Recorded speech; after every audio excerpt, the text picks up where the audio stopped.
All right, let's take a look at Dallas Cowboys here and the interception that Dak Prescott had. And I'm a guy that's all about the details. You guys know that if you watch my study ball and pay attention to the stuff that I break down. So this particular play, Dallas is going to run a double slant over here to this side. So we'll run it real quick, see the double slant. So this isn't the interception. This is actually one that happened earlier in the game. So a couple things I want you guys to pay attention to. The first thing I want you to recognize is that they're on the backside hash. So when you're on the backside hash, obviously you're going to cut down the space that you have over here to isolate, because you're really trying to isolate this linebacker. He gets wide, you throw it underneath him. If he stays tucked inside or really just hesitates, you're going to hit the guy outside.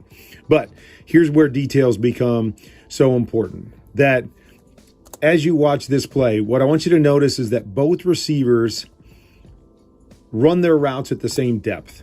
Okay, so hardest thing for a quarterback is what we're trying to do is see movement. But if both of these guys are running their routes at the same depth, it's impossible to be on time to the outside throw unless you're just guessing ahead of time, because you can't get a read off of the inside linebacker unless this guy makes him do something. And so if he's going to push up 5 yards and he's going to push up 5 yards and you've got to throw it as this guy's breaking out of his 5-yard slant, how do you get a read off of this guy until this guy breaks? So one of the details that I've always run with double slant is I run this guy on a one-step slant. One-step slant, three-step slant. One step so I can get a read. I can get an idea of what this guy's doing. So if he does push through on the one step, I can react back to the inside. Otherwise, I have no chance. So we get that read, and then this guy comes out of his break later than the other guy. So you see it right here, and I think this is Dre Greenlaw right here. He's just, right, he's not doing anything. And so he's not really jumping outside. So you really want to be able to throw the outside slant. But again, you can't throw the inside, you can't throw the outside because they're both on the same plane. And actually how it plays out, you see CeeDee Lamb is actually shorter than the inside receiver on the double slant. So timing is everything on this particular play, right? He should be going inside to this defender right here. And then again, more details. Dallas is running a little hook outside over here, and we're going to put the back right underneath this inside slant. Why not put the back over there to the strong side? So if this guy wants to push wide to the hook, we just replace him right there. But details are everything. We get the check down right here. Okay, we're going to run it later in the game. This is where we get the interception. Again, short side of the field. So we're having, we're cutting down space already. Okay, once again, you're going to watch depth. Look at the depth. Look at these guys. They're both breaking at the same exact time. And so when they're breaking, I mean, look at this linebacker right here.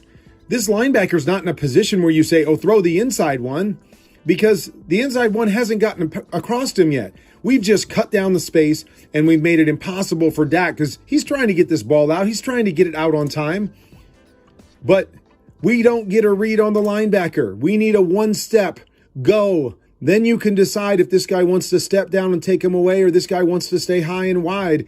But you have no chance when they break at the same time. This linebacker hasn't done anything. He's not running out there. He just does it. He just does it on the snap there, on the throw, and that's what leads to the interception. So depth on the outside, we want to be deeper than the inside one, gives us a problem.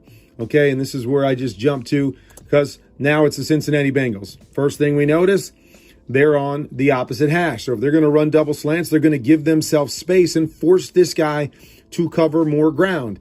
That's a huge key on double slants. Or we can get spacing between these two so we get more room if we want. What I want you to watch, what does the inside guy do? Look at the difference in timing of these two slants. Inside guy goes. Now we get a read on this guy before I have to throw it. You look at Joe Burrow. He's not ready. He's not having to throw this ball yet. Ball doesn't have to come out yet.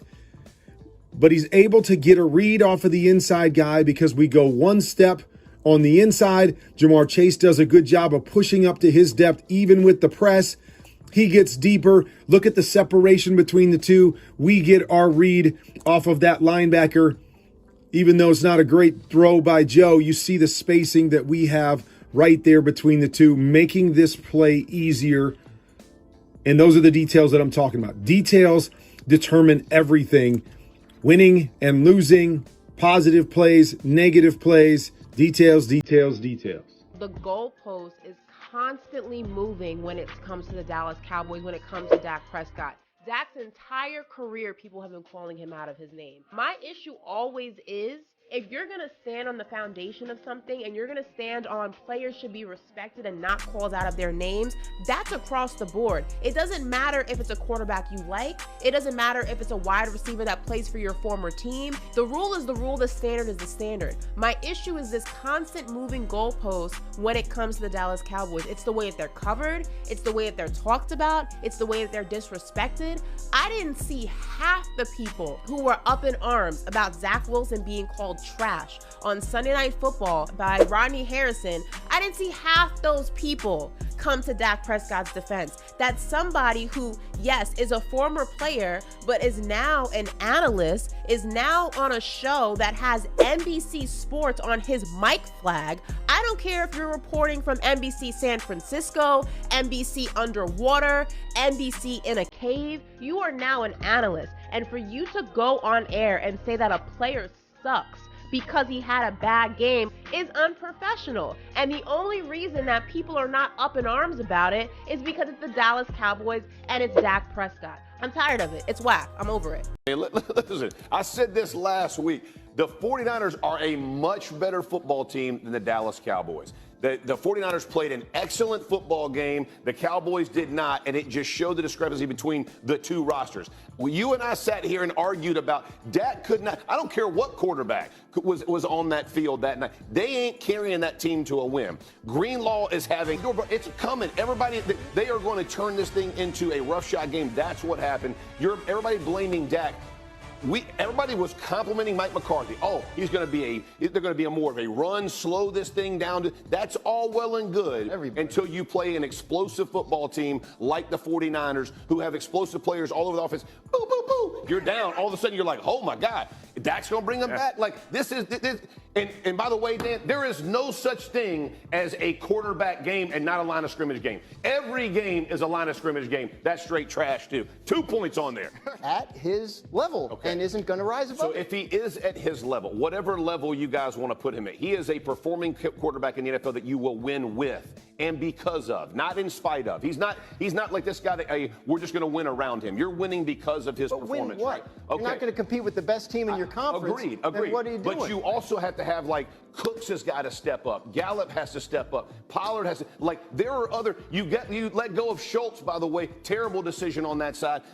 And so you're looking at, and everybody points to one player. The bottom line is on this offense, if it's going to be productive, those other players have to step up. And when you look at the best quarterbacks, man, Brock Purdy is in the MVP conversation, not because he's making so many more throws, because Ayuk takes it yard, Samuel takes it yard, McCaffrey takes it yard, Kittle takes it yard. My God, like, some other players at some point have to make big plays for you as well. I'm just saying, don't put it all to one player. Make sure that we pass this on to everyone. They threw way down the field, overshot the guy by 10 yards. There's no way. I get it, but some of those interceptions, when you're down, you are going to try to force. I've played with some really good quarterbacks who threw some god-awful balls in bad situations, and it snowballs. But when you talk about offenses, the one point you made, everybody was lauding Mike McCarthy 3 weeks ago about him taking the play calls over, and all of a sudden it's like it's archaic. Here's the difference. When you look at San Fran, you look at Miami, you look at all these, they are getting receivers moving and motioning and resetting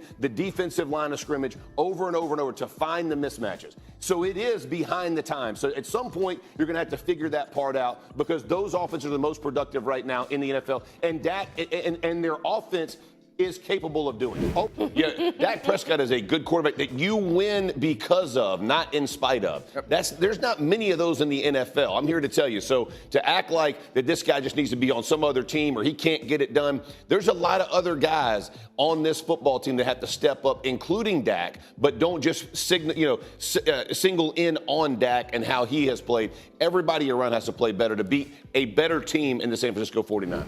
Now, we just listened to a variety of different people give their takes and opinions about not only what we actually saw happen in that San Francisco game for the Dallas Cowboys, but about Dak Prescott and the media coverage of him as a whole. If y'all haven't figured it out since the game, we have much bigger issues than just the quarterback. Yes, the quarterback played a bad game, and I'm not going to continue to beat a dead drum. We've seen Dak Prescott be more than enough to win you games and more than enough to lead teams to a Super Bowl as far as his level of play and what his potential is. We've seen his ceiling be much higher than what it is we're seeing right now, as recent as last year, so we're not going to sit here and act like there's this great regression or anything like that. The dude is a good NFL quarterback, and if you put his 8-year resume up with most quarterbacks in the league, his either competes or it's better. And that's just the facts of the matter. Again, I'm tired of having to say the same thing, but we as Cowboys Nation, this part of the video is directed directly at you guys. We have to stop submitting to the false narratives that media pundits and opposing fan bases use to troll the Dallas Cowboys. They're clearly using these narratives because it favors their idea of reality. It's a problem when we as a fan base actually submit to this, when there's factual evidence, there's information available to you by simply just doing a little bit of research. There's information available to you that shows that, for one, you have a good quarterback in place. There's much more issues than just the quarterback's play. We just saw an NFL Hall of Fame quarterback break down the issues with the scheme of some of the plays. We've seen players like Dez Bryant and even some of the San Francisco 49ers players expose the fact that our playbook plays right into their game plan for the Dallas Cowboys. Y'all had your op, and now you got to see me. They tried to motion CD to kind of see, all right, is a man zone read. I knew that they love slants and they love crossing routes to try to, when we're in man coverage, if they want our guys to run into each other as their guys are kind of crossing to knock them off. And so I'm popping and I'm kind of looking in my peripheral to see if they're crossing. I see CD coming across and the tight end. So I literally just had to try to jump in front of both of them to knock them off just to make sure that they didn't rub the guys that were covering. So boom, when I knock him off, that knocks the timing off of the play. Dak has to pump it. Oh, he escapes out. And then it's just perfect little lane for me to just run up and right in through there and woo!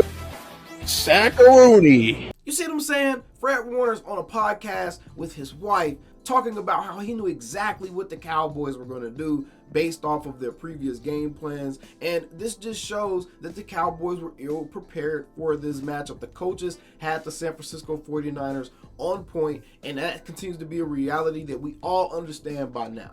The San Francisco 49ers have a much better system just as a football team than the Dallas Cowboys do at this point. The Dallas Cowboys are in the midst of trying to develop their system. Y'all have to remember, this is week 5.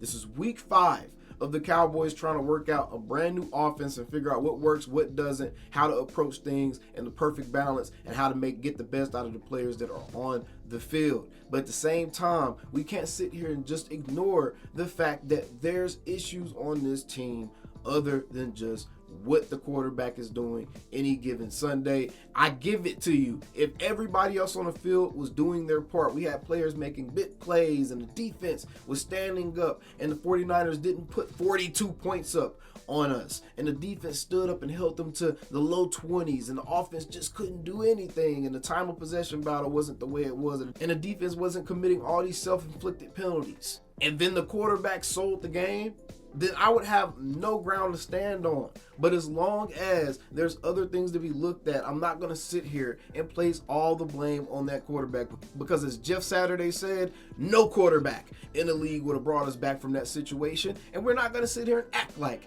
any quarterback could have brought us back from that situation. We have seen things go wrong. In this very week, we saw Josh Allen lose, and he threw an interception. We saw Lamar Jackson lose. We saw multiple teams lose, but just because the focus is all on the Dallas Cowboys, no one wants to see all of that. People want to act like Dak Prescott is the only quarterback that throws incomplete passes. They want to act like he's the only quarterback that may throw it behind the receiver here and there, or may throw it a little bit ahead of the receiver, which we haven't really seen all that often this year. There's maybe 1 or 2 missed balls by Dak per game, which if you look across the NFL, that's about average for how many times a quarterback may throw a pass and be like, that's my bad. I barely missed you. Or they might throw a long bomb and be like, dang, I should have had a touchdown right there. I didn't place it right. It happens in every single game. But because you only watch the Dallas Cowboys, you being Cowboys Nation, you become overly emotional, overly critical, unreasonable in how you feel about your team and how you feel about the direction that they need to go as it pertains to the next steps. The next step is week 6. The next step is the Los Angeles Chargers. The next step is continuing to try to position yourself to make the playoffs so you can compete and have a chance at the end of the year, because the fact of the matter is we have no clue what every one team is going to look like by the time week 18 ends